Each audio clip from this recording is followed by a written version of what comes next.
तीन दोस्त अपनी बेजान जिंदगी से थक चुके हैं। एक दिन अजनबी शहर में जागते हैं, न कोई जान पहचान न वापसी का रास्ता। इस शहर में रहने के लिए एक शर्त है, जानलेवा खेल में हिस्सा लो या मारे जाओ। इस गेम में हार का मतलब है मौत, लेकिन ये भी जरूरी है क्योंकि इसी से मिलेगा उन्हें वीजा इस रहस्यमय शहर में जिंदा रहने का। इन सब के बीच एलिस, जो बाकी दो दोस्तों की लीडर है, तय करती है कि किसी भी हालत में वह उन्हें इस मौत की दुनिया से निकाल कर ले जाएगी। क्या वह कामयाब होगी? आज की कहानी में आपको दिखेगा एलिस का संघर्ष, डर और उम्मीद का सफर। एलिस एक बेहतरीन गेमर थी। अब तक कोई भी गेम हारी नहीं थी। उसे कारों की समझ थी और मैथ्स भी तेज थी, लेकिन फिर भी वो बेरोजगार थी, जिससे उसके पापा अक्सर नाराज रहते थे। घर का माहौल उसे अच्छा नहीं लगता, इसलिए वो ज्यादातर वक्त बाहर अपने दोस्तों के साथ बिताती थी। वो एक बार में काम करती थी, पर वहाँ भी मुश्किलें थीं। उसका बॉस उसे नौकरी से निकाल देता है। वजह थी बॉस की बीवी से उसका छुपा रिश्ता। यहीं से शुरू होती है उसकी जिंदगी की असली जंग। दूसरा दोस्त, जिसे सब छोटा कहते थे, एक थकी हारी कॉर्पोरेट नौकरी में फंसा था। महीने की कमाई का बड़ा हिस्सा माँ ले जाती थी और खुद के लिए कुछ बचता ही नहीं था। इन तीनों की जिंदगी अलग अलग मुश्किलों से भरी थी,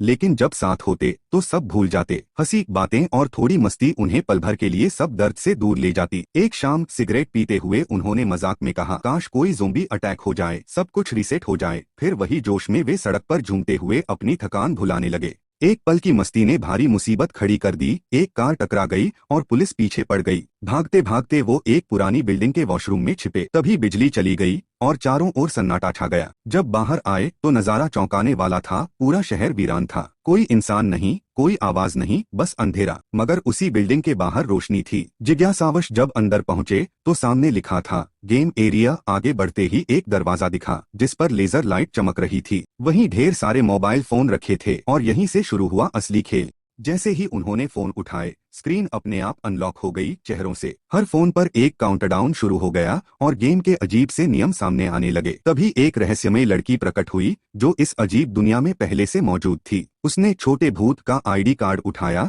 और गेट के बाहर फेंक दिया। कार्ड लेजर लाइट से जलकर राख बन गया। वह बोली, अगर कोई गेम खेले बिना यहाँ से बाहर जाने की कोशिश करेगा तो उसका यही अंजाम होगा। इसी बीच एक और अजनबी छात्र वहाँ आ पहुँचा, जिसकी आंखों में डर और सवाल दोनों थे।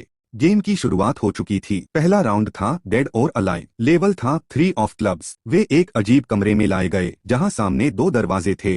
दोनों पर वही शब्द लिखे थे, डेड और अलाइव। उन्हें नियम समझाए गए, सही दरवाजा चुनो वरना सबकी जान जाएगी। छोटा अब भी इसे मजाक समझ रहा था और पूरे सीन को मोबाइल में रिकॉर्ड कर रहा था। तभी कमरे में हल्की सी आवाज हुई, गैस छूटने लगी थी। हवा में दम घुटने लगा। अब उनके पास फैसला लेने का वक्त बहुत कम था। कमरे में गैस फैल रही थी और अगर देर होती तो आग लग सकती थी। तभी वह रहस्यमय लड़की बोली, हमें एलिस वाला दरवाजा खोलना चाहिए। कॉलेज का लड़का बिना कुछ सोचे उसी दरवाजे को खोल देता है, मगर उसी पल एक और लड़की मारी जाती है। सब सन्न रह जाते हैं। फिर वही लड़की जो पहले से खेल में थी, एक और दरवाजा खोलती है। उस पर मृतकों का द्वार लिखा था। सभी उसी से बाहर निकलते हैं। जान बच जाती है, लेकिन अब सबको एहसास हो चुका था कि ये कोई मजाक नहीं। अगले कमरे में दो नए दरवाजे थे। लड़की एलिस की ओर मुड़ी और कहा, इस बार बारी एलिस की थी दरवाजा खोलने की, मगर उसके कदम पीछे हट रहे थे। हिम्मत जवाब दे रही थी। तभी उसका दोस्त, जो पहले बार में काम करता था, आगे बढ़ा। उसने दरवाजा खोला और किस्मत से वही सही निकला। सभी भीतर चले गए। अब सामने फिर दो दरवाजे थे,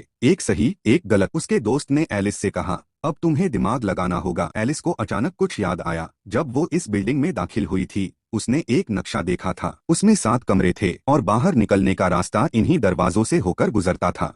सभी एक नए कमरे में पहुंचे, जहां दरवाजे पर लिखा था, फिर से जिंदा। एलिस ने अपने दोस्त का फोन उठाया और पुरानी रिकॉर्डिंग खंगालनी शुरू की। उसी में दिखा, जब कॉलेज वाला लड़का जिंदा वाला दरवाजा खोलता है, वहां कोई और रास्ता नहीं था, लेकिन उसने टाइम खत्म होने से पहले दरवाजा खोलकर खुद को बचा लिया था। ये देख एलिस समझ जाती है कि समय ही असली चाबी है। दरवाजा तो वे खोल लेते हैं, लेकिन इसी दौरान उसके दोस्त के पैर में चोट लगती है और वह गेम से बाहर हो जाता है। जमीन पर 3 क्लब का कार्ड गिरा होता है। तभी सभी के फोन पर एक नया मैसेज चमकता है। तीनों को 3 दिन का वीजा मिला, क्योंकि उन्होंने 3 ऑफ क्लब्स गेम पूरा किया था। हर कार्ड इस दुनिया में एक अलग तरह के खेल को दर्शाता है। आगे बढ़ने से पहले चलिए इनके मायने समझते हैं। अगर कार्ड स्पेड का हो तो खेल शारीरिक होता है, जहाँ ताकत और सहन शक्ति की परीक्षा होती है। क्लब का कार्ड टीम वर्क दर्शाता है, यानी सबको मिलकर खेलना पड़ता है। डायमंड वाले खेल दिमाग पर आधारित होते हैं, चालाकी और सोच से जीत मिलती है। और अगर कार्ड हार्ट का निकले तो खेल भावना और रिश्तों की परीक्षा लेता है।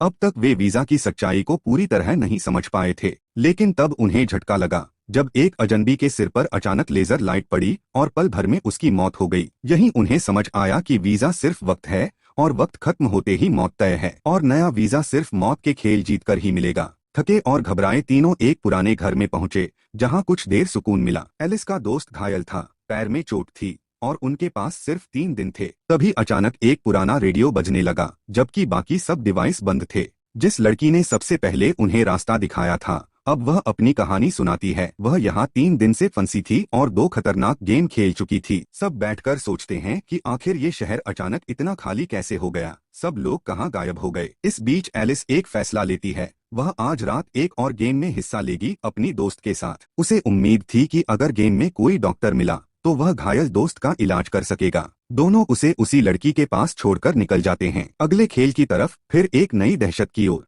जब एलिस और उसका दोस्त गेम बिल्डिंग पहुंचे वहां पहले से 13 खिलाड़ी मौजूद थे। एक लड़का जिसके बाल सफेद थे चुपचाप खड़ा होकर अपने डिवाइस को चार्ज कर रहा था। वहीं एक लड़की भी थी, यूसीजी, जिसे पहाड़ चढ़ना बेहद पसंद था लेकिन वह हमेशा अकेले खेलना पसंद करती थी। आज का खेल था टैग, जिसमें उन्हें टैगर नाम के किसी शिकारी से बचना था। कार्ड था 5 ऑफ स्पेड, यानी ये मुकाबला पूरी तरह शारीरिक था। उन्हें दौड़ना था, छिपना था और सबसे अहम एक ऐसा कमरा ढूंढना था जो उन्हें जीत दिला सकता था या जान बचा सकता था। इस गेम में एक बटन छिपा था, उसे दबाते ही खेल खत्म हो जाता। टाइम लिमिट थी सिर्फ 20 मिनट। अगर समय रहते बटन नहीं मिला तो पूरी बिल्डिंग उड़ जाएगी और कोई नहीं बचेगा। सभी खिलाड़ी अलग अलग दिशाओं में उस खास दरवाजे को ढूंढने निकल पड़े। सफेद बालों वाला लड़का छत पर खड़ा था, हर किसी से मिल रहा था, शायद भरोसा जीतने के लिए। तभी खेल की असली दहशत सामने आई। एक अजनबी घोड़े का मास्क पहने हुए बिल्डिंग में घुसा और फिर शुरू हुआ खूनी खेल। वो बिना रुके गोलियां बरसाने लगा।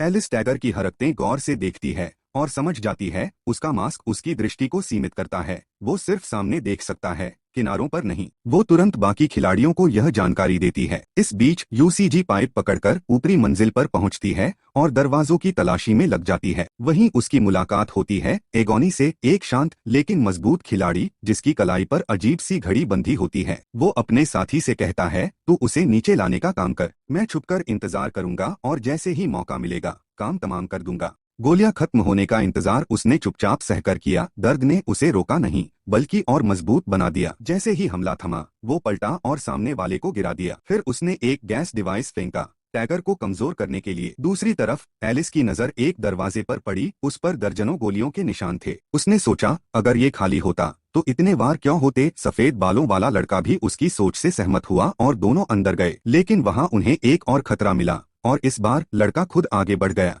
सफेद बालों वाला लड़का अपने डिवाइस से टैगर को तेज झटका देता है, वही डिवाइस जो उसने शुरुआत में चार्ज किया था। टैगर कुछ पल के लिए गिर तो जाता है लेकिन जल्द ही फिर से उठ खड़ा होता है और पलटकर हमला कर देता है। इधर एलिस भागती हुई एक कमरे में पहुंचती है जहां दीवार पर 2 बटन लगे होते हैं जिन्हें एक साथ दबाना जरूरी होता है। वह फौरन मदद के लिए पुकारती है। यूसीजी दौड़कर वहां पहुंचती है। तभी टैगर भी वहां आता है और एलिस से भिड़ जाता है। यूसीजी मौके पर सफेद बालों वाले लड़के की डिवाइस से दोबारा टैगर को झटका देती है और फिर दोनों एक साथ छलांग लगाकर दोनों बटन दबा देते हैं।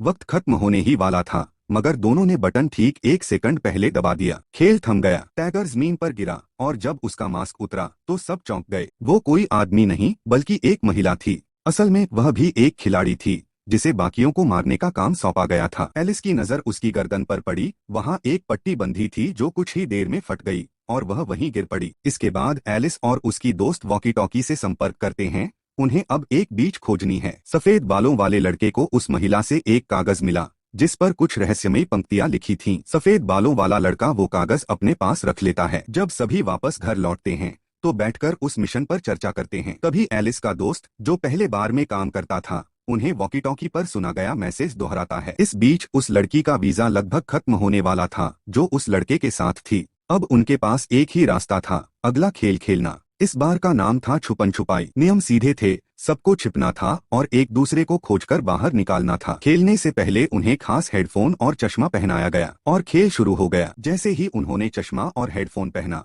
उनकी गर्दनों पर अजीब सी पट्टियां कस गईं, बिल्कुल वैसी ही जैसी उस महिला की गर्दन पर थी। सब एक दूसरे को हैरानी से देख रहे थे। इस खेल का नाम था 7 ऑफ हार्ट्स। हार्ट का मतलब था विश्वासघात। नियम डरावने थे। एक खिलाड़ी भेड़िया होगा, जिसे बाकियों से छिपना है। जो उसे पहचान लेगा वो भी भेड़िया बन जाएगा। खेल 15 मिनट तक चलेगा। आखिर में जो अकेला भेड़िया बचा रहेगा वही विजेता कहलाएगा। बाकी सब हार के साथ अपनी जान गंवाएंगे। इस खेल में जीत सिर्फ एक की थी, बाकी सबकी हार का मतलब मौत। जब छोटा ये सुनता है तो घबरा जाता है और अपनी गर्दन से पट्टी हटाने की कोशिश करता है। एलिस उसे रोकती है, ऐसा किया तो पट्टी फट जाएगी। दोनों की नजरें टकराती हैं। एक पल की खामोशी में बहुत कुछ कह दिया जाता है। तभी एक झटका लगता है। एलिस अब भेड़िया बन चुकी थी। सब समझ जाते हैं कि भेड़िया बनने का रास्ता आंखों का सीधा संपर्क है। जैसे ही वह लड़की भी भेड़िया बनती है, वह चुपचाप एक बगीचे में जाकर छिप जाती है। खेल अब असली रूप में आ चुका था। वो लड़की चाहती थी कि 15 मिनट तक कोई उसे न पाए ताकि वो अकेली बच सके, मगर किस्मत को कुछ और मंजूर था। एलिस की दोस्त ने उसे बगीचे में ढूंढ निकाला। दोनों के बीच जोरदार झड़प हुई। तभी एलिस भी वहां पहुंचा और उन्हें रोकने की कोशिश करने लगा, लेकिन अब वो भी भेड़िया बन चुका था। बाकी खिलाड़ी उस पर टूट पड़े जैसे कोई शिकार सामने हो। तभी छोटा वहां आया और चिल्लाया, भाग एलिस। दोनों किसी तरह वहां से निकले। भागते हुए उन्हें वो दिन याद आए जब जिंदगी में खेल नहीं, सिर्फ दोस्ती और हंसी हुआ करती थी। अब खेल ने सबको बदल दिया था। जो कभी दोस्त थे अब एक दूसरे से छिप रहे थे। एलिस अकेला रह गया था। अतीत की यादें उसकी आंखों में तैरने लगीं और वो रो पड़ा। वो अपने साथियों को पुकारता है लेकिन कोई जवाब नहीं आता। अब सब चाहते थे कि एलिस आखिर तक खेले। आखिरी 10 सेकंड बचे थे। तभी एलिस को उसका दोस्त बाहर दिखाई दिया। वो मुस्कुराकर बोला, एलिस धन्यवाद। अगले ही पल उसकी गर्दन पर बंधी पट्टी फट जाती है और वह गिर जाता है। एलिस के तीनों दोस्त अब नहीं रहे थे। वो जमीन पर बैठकर फूट फूट कर रोने लगा। पूरी तरह टूट चुका था। अगली सुबह युसुके खाने की तलाश में निकला था। तभी उसे सड़क किनारे बेहोश पड़ा एलिस मिला। वह उसे उठाकर अपने घर ले आया। युसुके को अकेले रहना पसंद था, इसलिए किसी को साथ लाना उसके लिए कुछ नया था। जब एलिस को होश आया तो युसुके ने कहा, तुमने उस गेम में मेरी जान बचाई थी, अब मेरी बारी है। फिर उसने अपने पिता की कहानी सुनाई। वे एक जाने माने पर्वतारोही थे। ऊंचाइयां उनका जीवन थीं, मगर उनके निधन के बाद मीडिया ने यह कहकर सब कुछ बदल दिया कि उन्होंने खुदकुशी की। युसुके जानता था वो सच्चाई कुछ और थी। हम अपनों को खो सकते हैं, युसुके ने कहा, लेकिन इसका मतलब ये नहीं कि हमें भी उनके साथ खत्म हो जाना चाहिए। मौत तभी आती है जब उसका वक्त होता है। जब तक सांसें चल रही हैं हमें लड़ना होगा। उसकी बातों ने एलिस को एक नई हिम्मत दी। उसने तय किया अब वह पीछे नहीं हटेगा। वो इस खेल के असली मास्टर को ढूंढेगा और अपने दोस्तों की मौत का हिसाब लेगा। लेकिन उनका वीजा अब खत्म होने वाला था। रात होते ही दोनों एक सुरंग के रास्ते गेम जोन में दाखिल हुए, जहां उन्हें एक बस में 3 खिलाड़ी मिले जो पहले ही 3 गेम जीत चुके थे और अब गहरे दोस्त बन चुके थे। टीम में से एक खिलाड़ी की टांग बुरी तरह जख्मी थी। वह ठीक से खड़ा भी नहीं हो पा रहा था। गेम का नाम था डिस्टेंस और कार्ड था 4 ऑफ क्लब्स, यानी यह खेल पूरी तरह टीम वर्क पर आधारित था। नियम साफ थे, सभी को तय दूरी 2 घंटे के भीतर पार करनी थी, वरना अंजाम खतरनाक होता। हर किसी के फोन में एक ट्रैकर था जो बताता कि मंजिल कितनी दूर है। पहले तो उन्होंने बस को स्टार्ट करने की कोशिश की, लेकिन जब वह नहीं चली तो सबने दौड़ लगानी शुरू की। उन्हें सुरंग पार करके दूसरी तरफ पहुंचना था। हर सेकंड कीमती था। जिस खिलाड़ी की टांग घायल थी उसने बाकी साथियों से कहा, तुम लोग जाओ, मैं नहीं दौड़ सकता। कोई उसे पीछे छोड़ना नहीं चाहता था, मगर वक्त उनके खिलाफ था। मजबूर होकर वे आगे बढ़ गए। करीब 6 किलोमीटर चलने के बाद अचानक एक काला तेंदुआ रास्ता काटता है। वही जानवर जिसने बस में मिले 3 खिलाड़ियों में से एक पर हमला कर दिया। जब वह चीखता है बाकी 3 दौड़कर अपनी जान बचा लेते हैं। रास्ता अब और खतरनाक हो चुका था। कुछ दूरी पर एलिस को एक बाइक खड़ी मिली और हैरानी की बात ये थी कि उसमें ईंधन भी था। बाइक में ईंधन तो था, लेकिन बैटरी खत्म हो चुकी थी। एलिस ने फैसला किया कि वह बाइक को बस तक वापस ले जाएगा ताकि उसका ईंधन बस में डाला जा सके और उस घायल खिलाड़ी को बचाया जा सके जो पीछे छूट गया था। उधर युसुके और एक अन्य खिलाड़ी गंतव्य तक पहुंचने ही वाले थे, लेकिन रास्ता आसान नहीं था। उनके सामने पानी से भरे बैरियर थे जो किसी भी पल टूट सकते थे। जैसे ही टाइम खत्म होता पानी सुरंग में भर जाता और सब खत्म हो जाते। तभी पानी सच में अंदर आने लगा। साथ ही खिलाड़ी ने युसुके को बचाने की कोशिश की और उसी वक्त एलिस भी बस लेकर वहां पहुंच गया। युसुके ने एलिस की ओर हाथ बढ़ाया जो बस लेकर पहुंचा था, मगर तेज बहाव में बस पानी में समा गई। जब बाढ़ का पानी उतर गया तो वे सभी बस की छत पर खड़े थे। वहीं उन्हें बस पर गंतव्य लिखा दिखा, वही जगह जहां से वे शुरू हुए थे। एलिस के चेहरे पर चिंता उभर आई। उसने कहा, हम तो शुरुआत से ही वहीं थे। फोन में जो 0 डिस्टेंस दिखा रहा था वो सच था। इस तरह तीनों ने गेम जीत लिया। बाद में एलिस और युसुके एक पुल के नीचे खड़े होकर बात कर रहे थे। एलिस ने समुद्र तट का जिक्र किया। हमें अब इस खेल के असली मकसद तक पहुंचना होगा। शायद उस जगह कुछ ऐसे लोग हों जो दिन रात किसी रहस्य का पीछा कर रहे हों, जैसे किसी सिर की खोज में हो। इसी दौरान युसुके एलिस को शिकार के गुर सिखा रहा था। दोनों के बीच अब गहरी दोस्ती बन चुकी थी। एक दिन वे दोनों गेम जोन में छिपकर बाकी खिलाड़ियों पर नजर रख रहे थे। तभी उनकी नजर अपने हाथों पर पड़ी। वही अजीब सी घड़ी थी, जैसी पहले अगोनी और उसके साथियों के पास थी। वे तुरंत समझ गए कि यह घड़ी उन खास लोगों की पहचान है जो खेल जीतकर भी इस दुनिया में जिंदा रह जाते हैं। उसी वक्त वे एक कार में बैठे और उसका पीछा करने निकल पड़े। वे एक सुनसान इलाके में पहुंचते हैं जहां एक पुराना होटल दिखता है। पूरे शहर में बिजली गायब थी, मगर वहां रोशनी थी। यह देख दोनों चौकन्ने हो जाते हैं। तभी अचानक किसी ने पीछे से हमला किया और दोनों बेहोश हो जाते हैं। जब उनकी आंख खुलती है तो वे खुद को एक अजनबी कमरे में पाते हैं। सामने कुछ लोग खड़े थे। उनमें से एक खुद को हेटर कहता है, मैं यहाँ का राजा हूँ। उसकी बातों से पता चलता है कि वह इस दुनिया का असली रास्ता जानता है। दीवार पर सभी राजाओं के कार्ड टंगे थे। उसने बताया कि यहाँ के खिलाड़ी खास होते हैं जो खेल जीतकर कार्ड इकट्ठा करते हैं। हेटर कहता है, अगर तुम सब कार्ड्स जीत भी लो तो असली दुनिया में सिर्फ एक ही जा पाएगा, बाकी सब यहीं रह जाएंगे। फिर उसने शर्त रखी, अब अगला गेम खेलो। जीतने पर कार्ड मुझे दोगे, वरना अंजाम जानते हो। एलिस और युसुके के पास कोई और विकल्प नहीं था। मजबूरी में उन्होंने उसकी बात मान ली। रात होते ही खेल शुरू हुआ। मैदान में उनकी नजर फिर से अगोनी और सफेद बालों वाले लड़के पर पड़ी। इस बार का खेल खतरनाक था। 4 जंगली शिकारी उन्हें मारने के लिए छोड़े गए थे। एक बाघ, एक काला पैंथर, एक बाज और एक आखिरी जानवर जो अब तक छिपा था। एगोनी की टीम के पास हथियार थे, इसलिए उन्होंने बड़ी आसानी से दूसरे जानवरों को ढेर कर दिया। उधर युसुके की टीम को एक अलग टास्क मिला। उन्हें एक अंधेरी इमारत में जाकर एक खास नंबर खोजना था और उनके पास सिर्फ 9 माचिस की तीलियां थीं। हर बार माचिस जलाकर उन्हें सुराग ढूंढना था। आखिरकार युसुके ने सही नंबर खोज लिया। असली चुनौती अब एलिस के सामने थी। उसके साथ एक रहस्यमय लड़का था जो हेटर ग्रुप का सर्जन निकला। वो एलिस की काबिलियत को परखने आया था। क्या वो हेटर का हिस्सा बनने लायक है? साथ खेलने वाले बाकी 2 लोग थे। उस खेल में एलिस के साथ 2 और खिलाड़ी थे। एक शांत स्वभाव का युवक जो पहले डॉक्टर रह चुका था और दूसरी एक तेजतर्रार लड़की जिसे रणनीतियां बनाना पसंद था। सर्जन लड़का चुपचाप उन्हें देख रहा था, हर फैसले को परख रहा था। कमरे में 3 रास्ते थे, लेकिन सिर्फ एक सही था। गलती करने पर दीवारों से गैस निकलती थी। एलिस ने कमरे का नक्शा ध्यान से देखा और फिर पुराने पैटर्न याद करते हुए दिशा चुनी। जैसे ही उन्होंने सही दरवाजा खोला, सर्जन मुस्कुराया। एलिस अब उसकी निगाहों में पास हो गया था, मगर ये सिर्फ शुरुआत थी। स्विच बी ही सही था। यही एलिस की जीत की कुंजी बनी। सर्जन को जवाब पहले से पता था, मगर उसने एलिस की काबिलियत को परखने के लिए कुछ नहीं कहा। गेम खत्म होते ही एलिस होटल लौटा और उसे हेटर के सामने लाया गया। अब वो भी उस रहस्यमय टीम का हिस्सा था, लेकिन माहौल भारी था। हेटर का वीजा आज खत्म हो रहा था। उसने सबके सामने ऐलान किया, आज रात मैं खुद खेल में उतरूंगा। वहीं अगोनी ने चुपचाप अपने साथियों की ओर देखा। कुछ अनकहा जरूर चल रहा था। अगली सुबह एलिस और युसुके ने सबको इकट्ठा किया और पूछा, असल दुनिया में तुम्हारे साथ क्या हुआ था? कोई बोला, क्या पता अगली बार वही खेल में फंस जाए। किसी ने कहा, शायद अब उसे लेजर से मार दिया जाएगा। किसी के पास पक्का जवाब नहीं था। तभी एक गोली चलने की आवाज आई। एलिस तुरंत बाहर भागा। देखा कि अगोनी के लोग हेटर की लाश को एक कूड़ेदान में फेंक रहे थे। तभी सफेद बालों वाला लड़का सामने आया और बोला, ये सब ड्रग्स उन लोगों के लिए हैं जो होटल के नियम नहीं मानते। फिर उसने धीरे से कहा, मेरे पास यहाँ से निकलने का रास्ता है, लेकिन उससे पहले हमें हेटर के सारे कार्ड्स चुराने होंगे। अब उस पर यकीन नहीं किया जा सकता। सबके मन में शक था, क्या हेटर सच में उन्हें असली दुनिया भेजता या सिर्फ खेलता रहा? एलिस भी अब इस मिशन का हिस्सा बन गया। जब उसे एक खास मीटिंग के लिए बुलाया गया